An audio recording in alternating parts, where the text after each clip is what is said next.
saputo sfruttare positivamente, al meglio, la vocazione vitivinicola di questo territorio è senza dubbio l'Associazione Culturale Controtempo. Siamo qui con Giulio Valentini che ha diciamo, ideato una manifestazione che quest'anno compie il 18° compleanno. Si tratta di Jazz and Wine, conosciuta ormai in tutto il mondo, una iniziativa che ha anche restituito al territorio, perché vengono qua da tutta Europa, da tutto il mondo, i migliori jazzisti di tutto il mondo e il pubblico da tutta Europa.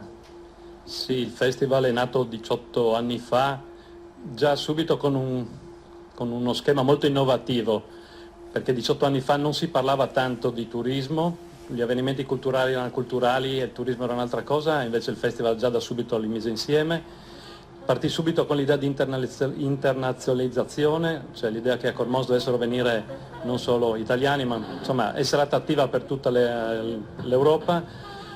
Di esternalizzazione nel senso di essere molto attenti a quello che succedeva a est, erano da poco caduti i muri, la realtà dell'est era ancora molto poco conosciuta anche a livello jazzistico e musicale, subito con l'idea di promozione del territorio, e quello che ci direbbe adesso, ma allora non si diceva così, ma noi l'avevamo già in testa, era turismo esperienziale. Uno deve venire a Cormons e vivere innanzitutto Cormons, il suo stile di vita, perché il vino è anche uno stile di vita, vivere i suoi ritmi, i suoi climi e trovare anche qui a Cormons musica buona, amici. L'esperienza partecipa molto bene e diciamo che in 18 anni è sempre stato un crescendo e siamo molto contenti. Respiro Internazionale riprova che il jazz e la musica in generale unisce i popoli al di là dei confini e Jazz and Wine che da quest'anno è sempre più nelle cantine, sempre più sul territorio, al punto che la prima serata non sarà più al teatro ma in una cantina prestigiosa. Diciamo prestigiosa, però non voglio dire di più, perché poi come dire, non è giusto come dire, nel rispetto di chi ci aiuta appunto nelle cantine, perché c'è da dire questo, il festival si svolge in parte in teatro, ma forse la sua parte più bella, quella più sentita è proprio nelle cantine. Ormai il coinvolgimento arriva in varie cantine, non solo di Cormons, Villanova, oltre lo Iudrio, come si dice dalle nostre parti, Gorizia, Slovenia.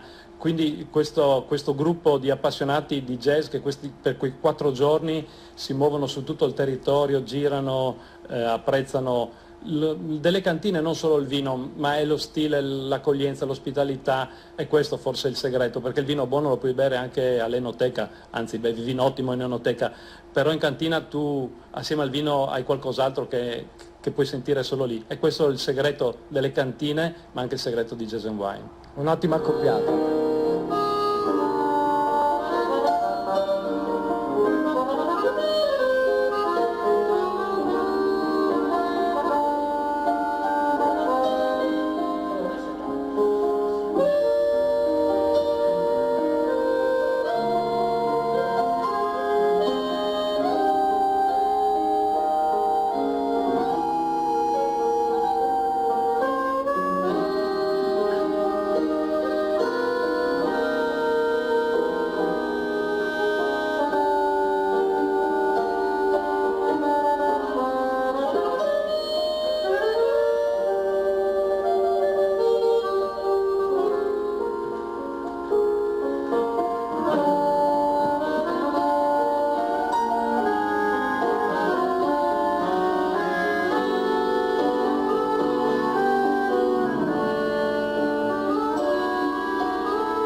Viarte.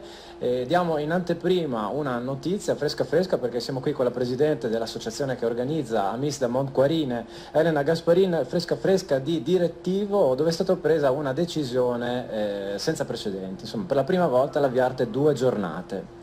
2 giornate, forse anche 3, poi vedremo se riusciremo a inserire anche la terza giornata, ma intanto si terrà sicuramente il 23 di maggio e il 24 maggio. La domenica è un appuntamento naturalmente fisso e comunque il programma è veramente ricco.